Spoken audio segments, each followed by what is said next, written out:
এবং তার সঙ্গে সঙ্গে বলি এই অসুখটা যাতে আর ফিরে না আসে, মানে এটা এমন নয় যে আপনি কোনো টিকা নিয়ে নিলেন আর ড্যান্ড্রাফ আপনার হবে না, এরকম ইমিউনাইজড ব্যাপারটা নেই। এটার জন্য আপনাকে একটা প্রসেস মেনটেন করতে হবে যাতে আর ওটা ফিরে না আসে। তার জন্য নিজের চিরুলটা ঠিকঠাক পরিষ্কার করা, নিজের টাওয়েলটাকে সবথেকে আগে যেটা বলবো, অনেকের একটা প্রবণতা থাকে ভিজে চুলকে বেঁধে ফেলার। এইটা করলে কিন্তু সানরে যেটা আছে সেটা কিন্তু আপনার স্ক্যাল্পে লাগে না এবং চুলের মধ্যে কিন্তু ভিজে ভাবটা থেকে থাকে, সেই থেকেই ফাঙ্গাস এবং ব্যাকটেরিয়াল ইনফেকশন হয়, যেটার ফল কিন্তু আমরা দেখি ড্যান্ড্রাফ।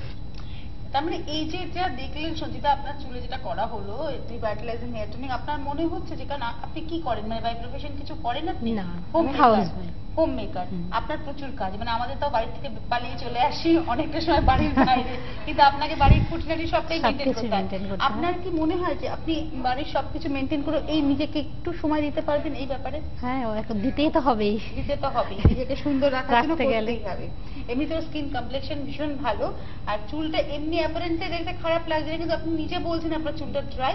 আমরা যেটা দেখতে পাচ্ছি আপনার সামনের দিকটা একটু ফাঁকা হয়ে যাচ্ছে, এই জায়গাটাকে ঠিক করতে হবে। এবার এটা ভালো জিনিস যে উনি সেটার ব্যাপারে কনসিয়াস যে আমার ফাঁকা হচ্ছে। অনেকে সেটা কি করে, হচ্ছে তো হচ্ছে, কিন্তু পরে গিয়ে সেটা যখন অ্যাকিউট স্টেজে দাঁড়িয়ে যায় তখন সে আমার ফোন করে বলবে যে চুল ফাঁকা হয়ে গেছে। কিন্তু আমি একটা প্রশ্ন করবো, ওনার যে চুলের এখন ভলিউমের যে পোর্শনে উনি দাঁড়িয়েছেন বা যে প্রপোর্শনটা নিয়ে উনি দাঁড়িয়ে রয়েছেন, এই রিভাইটালাইজিং হেয়ার টনিকটা ব্যবহার করার পরে কতটা উনি এর বেনিফিট পেতে পারেন, কতটা চুলের গ্রোথ আসতে পারে? চুলের গ্রোথ আসতে পারে মানে ওনার যেটা আমি দেখছি পেছনের দিকে বেশ ভালো রকম চুল আছে, শুধু সামনে টুকুনি কিন্তু কমে যাচ্ছে। এবার এটা যদি যার জেনেটিক্যাল প্রবলেম হয়, ধরুন অনেকের হয় কি বাড়ি থেকে মানে একটা হেরিডিটিগত প্রবলেম থাকে যে চুল ফাঁকা হয়ে যাচ্ছে, তাদের জন্য বলবো যে তারা যত তাড়াতাড়ি এই জিনিসটাকে অ্যাসেস করতে পারবে এবং সেটাকে কন্টিনিউ করতে পারবে, কারণ তাদের জন্য আমি বলবো এটা বেশি মেনটেনেন্সের দরকার হয়, কারণ তার একটা ইনবর্ন একটা প্রবলেম এইভাবে থেকে থাকে। তো সেই ক্ষেত্রে মেনটেনেন্সটা যদি আমরা কন্টিনিউ করি, সেটা চুল বেড়ে যাক। অনেকেই এরকম আছে আমার কাছে ফোন করে, তারা হেয়ার টনিক ইউজ করে এবং ইউজ করে ডেফিনেট রেজাল্টও পেয়েছে। তো সেই জন্য তারা বলে কি আমরা এটা ইউজ করতে পারবো, মানে তারা সারা জীবনে কিন্তু সেটা ইউজ করতে পারে, সেটা কিন্তু কোনো ইল এফেক্টস নেই। এটা কিন্তু অ্যাকচুয়ালি চুলের খাদ্য। তো সেটা আমি যদি চুলকে দিই, চুল কিন্তু আমার কনস্ট্যান্ট সেটা ভালো রেজাল্টই দেবে, সেটা কিন্তু কোনো খারাপ রেজাল্ট দেবে না।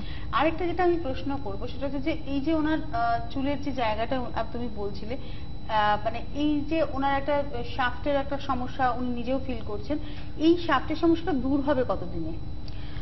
মোটামুটি ওনাকে ধরুন 2 মাস মতন তো ইউজ করতেই হবে, বিকজ যেটা আমরা বলি বেবি হেয়ার যেটা গ্রো করে, যেটুকুনি চুল আমার ফেটে গেছে বা ড্রাই হয়ে গেছে, ড্রাই হওয়ার সমস্যাটা কোনোভাবে কাউন্টার করা যায়, কিন্তু যেটা বলে কনস্ট্যান্ট চুল ফেটে যাচ্ছে, সেটার জন্য আমি বলবো এইটা হেয়ার টনিকটা কনস্ট্যান্ট ইউজ করতে থাকতে। কারণ যে বেবি হেয়ারটা হবে সেটা কিন্তু মানুষ খুব তাড়াতাড়ি বুঝতে পারে না, কারণ 3-4 মাসে আমার একটা বাচ্চা হেয়ারকে আমি কখনোই অ্যাসেস করতে পারবো না যেটা এতটা বেড়েছে, কিন্তু সেটা যখন 6 মাস 8 মাস হবে, সেটা যখন টোটাল গ্রোথে আসবে, তখন কিন্তু তার চুলের টেক্সচারটাই চেঞ্জ হয়ে যাবে।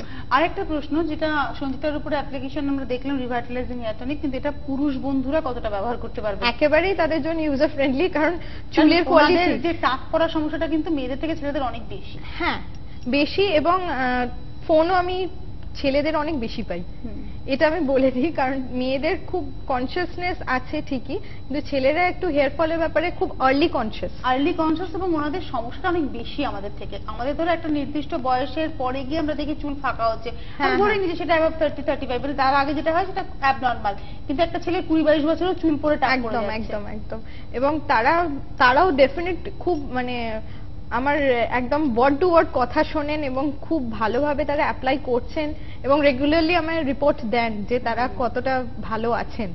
তো সেই ক্ষেত্রে আমি বলতে পারি তাদের কাছে এটা খুবই ইউজার ফ্রেন্ডলি, একইভাবে ইউজ করতে হবে।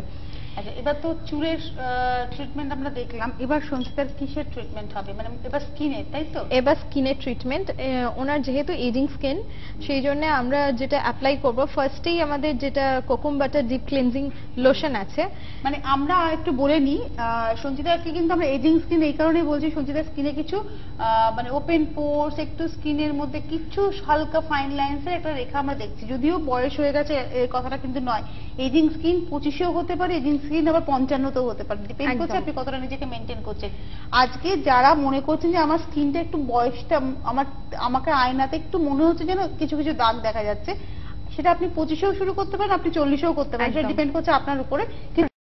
রেগুলার মেইনটেনেন্স আপনি কি কি করবেন নিজেকে? একদম একদম, এটা তাদের ক্ষেত্রেই বলবো যাদের অলরেডি তারা অ্যান্টি এজিং ক্রিম ইউজ করছেন বা অ্যান্টি রিঙ্কেল প্যাক ইউজ করছেন, তারা ঠিক এইভাবেই মেনটেন করবেন। এবং এটা ড্রাই টু নর্মাল স্কিনের জন্য ট্রিটমেন্টটা দেখানো হচ্ছে। আপনারা এটা, আমরা যেহেতু এখানে ফেস ওয়াশ এবং টোনার ইউজ করাটা সম্ভব না, আমরা ওই জন্য ক্লেনজার দিয়ে ক্লিনজিং করে নিচ্ছি, যেটা আমাদের কোকুম বাটার ডিপ ক্লিনজিং লোশন আছে for dry two normal skin. তারা এটা ইউজ করছে, মুখে ইভেনলি লাগিয়ে নিচ্ছে, নেওয়ার পরে ভিজে তুলো দিয়ে বা ভিজে স্পঞ্জ দিয়ে যেটাই হোক সেটাকে ওয়াইপ আউট করে দিতে হবে পুরোটা। এটা কিন্তু অনেকক্ষণের ম্যাসাজের প্রসেস নয়, যা একেবারেই নয়, এটা বসিয়ে দেওয়া, ক্লিন করার প্রসেস বেসিক্যালি। এটা স্কিনটা যে ও তো রাস্তা দিয়ে এসছে, যেটা ইম্পিউরিটি স্কিনে আছে বা যেটা ধুলো ময়লা যা কিছুই আছে সেটা থেকে আমরা এটা টোটালি পুল আউট করে দিচ্ছি, যাতে পুরো ময়লাটা স্কিন থেকে বেরিয়ে যায়। একটু লিপস্টিকের এটা লেগে গেছে, এই জায়গাগুলো একটু মুছে দিতে হবে।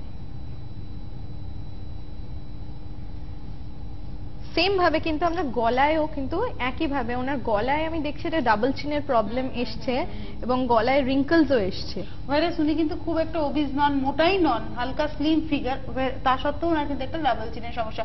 তোমার নিশ্চয়ই মনে আছে আমাদের গত শুক্রবারের অনুষ্ঠানে একটা স্যাগ স্কিনের ফোন আমরা পেয়েছিলাম, ভদ্রমহিলা 48 বা 49 এর একটা এজ বা 42 এর, আমি ঠিক এক্স্যাক্টলি এজটা মনে নেই, বাট উনি বলেন আমার স্কিনটা কেমন ঝুলে যাচ্ছে, আমি অনেক কিছুই করি, আমি প্রপার মেইনটেনেন্সও আছি, কিন্তু আমার স্কিনটা ঝুলে যাচ্ছে। আমি জানি না, এবার এটাও কিন্তু ইনবর্ন একটা হেরিডিটিগত প্রবলেম হতে পারে, কারণ এটা যদি ডাবল চিনের প্রবলেম বেশিরভাগই থাকে, মানে সবার বাড়িতে ধরুন মার আছে কি তার মার আছে এরকম একটা ডাবল চিনের প্রবলেম, কিন্তু সেইটাকে আমরা কিভাবে কাউন্টার করতে পারি সেটা হচ্ছে সবথেকে বড় ইস্যু। আচ্ছা, এরপরে যেটা হচ্ছে ক্লেনজিং তো করে নেওয়া হলো, ক্লেনজার ডিপ ক্লেনজিং দিয়ে। হ্যাঁ, এরপরে আমরা করছি যেটা, সেটা হচ্ছে নর্মাল টু ড্রাই স্কিনে আমরা করব ভিটাই আমন্ড এন্ড জোজোবা একটা ম্যাসাজ ক্রিম আছে আমাদের, সেই ম্যাসাজ ক্রিমটা উইকলি একবার করে ম্যাসাজ করলে স্কিনের একটা নারিশমেন্ট হয়। তাছাড়া স্কিনের মধ্যে যদি ডাইরেক্টলি ক্রিমটা পেনিট্রেট করে তাতে স্কিন কিন্তু অনেক বেশি গ্লোয়িং, অনেক বেশি চকচকে হয়ে ওঠে, অনেক রেডিয়েন্স হয় স্কিনে। তো এক্স্যাক্টলি আমরা এইভাবে ম্যাসাজ করব আপওয়ার্ড স্ট্রোকে। এবং চোখের পাশের ম্যাসাজটা আমি একটু দেখতে চাই, মানে আমাদের সবারই ধারণা যে খুব হালকা হাতে, মানে ম্যাসাজ কিন্তু অনেকক্ষণ ধরে করতে হয় এমনটা নয়, কিন্তু একদমই যেটা না। করতে হবে খুব জেন্টল প্রসেসে হবে, খুব জেন্টল প্রসেসে হবে। এবং ড্রাই স্কিনের এবং নর্মাল স্কিনের ক্ষেত্রেই ক্রিমটা কিন্তু টোটালি স্কিনের মধ্যে পেনিট্রেট করে যায়, স্কিনটা পুরো শুকিয়ে যায় কিন্তু। মানে আমি দেখছি তাই যে এই ক্রিমটা কিন্তু পুরোটাই ওর স্কিন নিয়ে নিল। এক্স্যাক্টলি। এবারে আমি যেটা প্রশ্ন এবং করব, পলকেম হার্বালের যে কটা ম্যাসাজ ক্রিম, আমাদের ক্যারট ম্যাসাজ ক্রিমও আছে এবং এই ম্যাসাজ ক্রিমটাও দুটোরই কিন্তু ডেনসিটি খুব হাই, মানে যার জন্য যেটা আমরা দেখলাম almond and jojoba massage cream with vitamin E, এটা হচ্ছে এজেড স্কিনের জন্য, এজিং। না না না না, এটা মাল্টিপারপাস ইউজ। কারণ আমি এই মুহূর্তে এটা অ্যাপ্লিকেশনটা এই কারণে দেখালাম, কারণ ওনার তো এজিং স্কিন তখনই হয় যখন স্কিনটা ড্রাই হতে থাকে। ওকে, ঠিক আছে, তো ড্রাই স্কিনে আমরা যত বেশি ম্যাসাজ করব তত সেটা নারিশমেন্ট এবং গ্লোটা বাড়বে, এবং যে ফাইন লাইনসের প্রবলেমটা হয় সেই ফাইন লাইনসটা কিন্তু কমতে থাকে। তো ওনার ক্ষেত্রে আমি ম্যাসাজটা এই কারণেই দেখালাম। এটা কিন্তু স্পেসিফিক্যালি বলতে গেলে এটার সঙ্গে আমরা আগের সপ্তাহে দেখিয়েছিলাম যে আমাদের অ্যাপল গ্লো ফেস প্যাকটা, সেটাও কিন্তু লাগানো যায়। এবং আমি এটা বলি এই কারণে, ম্যাসাজ করাটা এই কারণে স্কিনে ভালো, বিকজ এটা ব্লাড সার্কুলেশন, অয়েল সিক্রেশন প্রত্যেকটা কিন্তু ব্যালেন্স মেনটেন করে, এবং এটাতে নিউট্রিশন ভ্যালু যেটা আছে সেটা কিন্তু আমাদের স্কিনের মধ্যে পেনিট্রেট করে এবং স্কিনটাকে ভেতর থেকে অনেক সুস্থ, অনেক প্রাণবন্ত করে তোলে। এর পরের কাজটা কি হবে? এটা তো গেল, প্রথমে ক্লেনজিং হলো, তারপরে এবার আমরা ম্যাসাজ করলাম, এবং যদি এক্সেস ক্রিম বেঁচে থাকে সেই ক্ষেত্রে আমরা সেটাকে ওয়াইপ আউট করব। আর না হলে ওনার ক্ষেত্রে তো স্কিনটা এটাই কিন্তু হয়, this is the basic fact, যেটা হয় যে অতিরিক্ত ক্রিম যদি আমি না নিই তাহলে কিন্তু স্কিনের মধ্যে টোটাল ক্রিমটাই কিন্তু অ্যাবজর্বড হয়ে যায়, এবং সেটাই কিন্তু আসল নিউট্রিশন স্কিনের। এরপরে আমরা যেটা দেখবো সেটা হচ্ছে যে এরপরে ওনার মুখে একটা প্যাকের প্যাক অ্যাপ্লিকেশন দেখাবো, যেটা হচ্ছে আমাদের anti wrinkle face pack, ginger and ginseng anti ageing anti wrinkle face pack. এই ফেস প্যাকটা ধরুন যাদের ফাইন লাইনস আছে বা যাদের রিঙ্কলস আছে তারা ইউজ করতে পারেন, এবং অয়েলি স্কিনের ক্ষেত্রে এটা 3 থেকে 4 দিন ইউজ করা যায়, যাদের অয়েলি স্কিন কিন্তু রিঙ্কলস আসছে বা আপনি মনে করছেন যে আপনি স্কিনকে মেনটেন করতে চান, সেই ক্ষেত্রে আপনি 3 থেকে 4 দিন এটা সন্ধ্যেবেলার পরে ইউজ করতে পারেন। কিন্তু ড্রাই স্কিনের ক্ষেত্রে এটা একদিন ইউজ করবেন, নর্মাল স্কিনের ক্ষেত্রে এটা 2 দিন ইউজ হবে। মানে সেক্ষেত্রে আমি বলবো যে সঞ্চিতার ক্ষেত্রে 2 দিনই ইউজ হবে, কারণ ওর স্কিনটা খুব ড্রাই হয়ে গেছে এমনটা নয়, Normal স্কিন skin। এবং মেইনটেনেন্সের জন্য এটা করছে মূলত।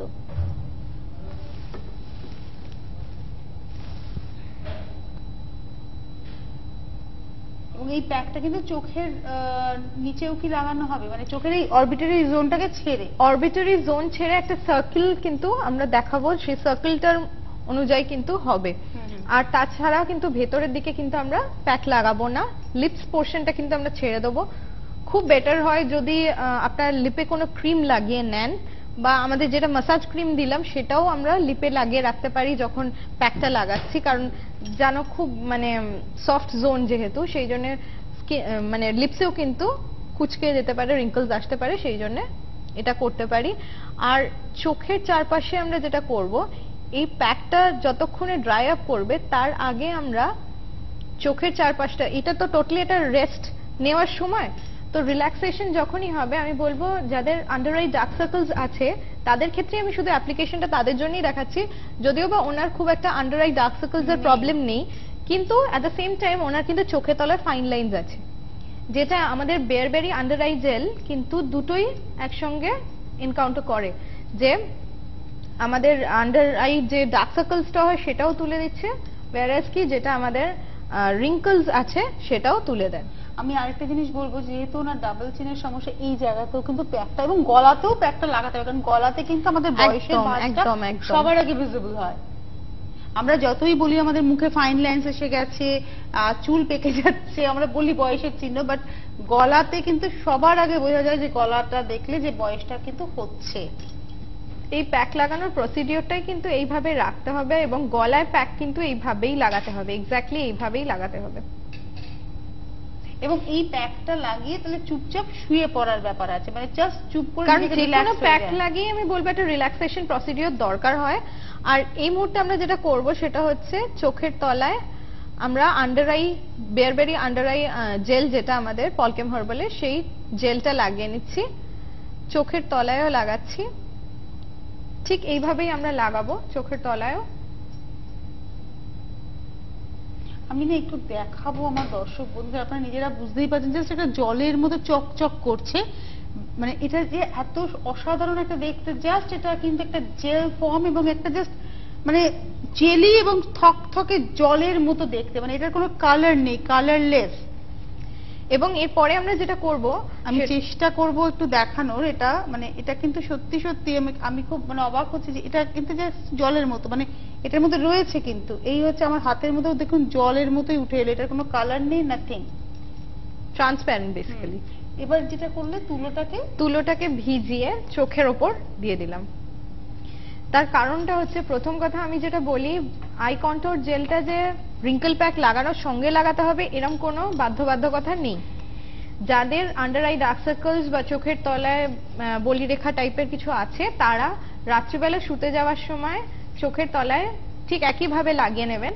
ওয়েট কটন সেখানে ইউজ করার দরকার নেই, সেখানে আপনারা যেটা করবেন 15 মিনিট রাখার পরে দেখবেন চোখের তলাটা একটু টেনে নেবে, সেই সময় কি করবেন, একটু জল নিয়ে হালকা হাতে চোখের তলায় লাগিয়ে নেবেন, মুছে কিন্তু ফেলবেন না বা ধুয়েও ফেলবেন না, শুধু চোখের তলায় লাগিয়ে নিয়ে নর্মালি শুয়ে পড়বেন। এটা এই যে ধরো এখানে আমাদের সময় অতটা নেই, বাট এটা যদি আমি বাড়িতে করি, সপ্তাহে 2 দিন করলাম বা 3 দিন করলাম, 3 দিনের বেশি কখনোই নয়, তাই তো? আর একটা জিনিস বলি, আমাদের এখানে যতগুলো প্যাকের অ্যাপ্লিকেশন হচ্ছে প্রত্যেকটাই কিন্তু সন্ধ্যে বেলার পরে লাগাতে হবে।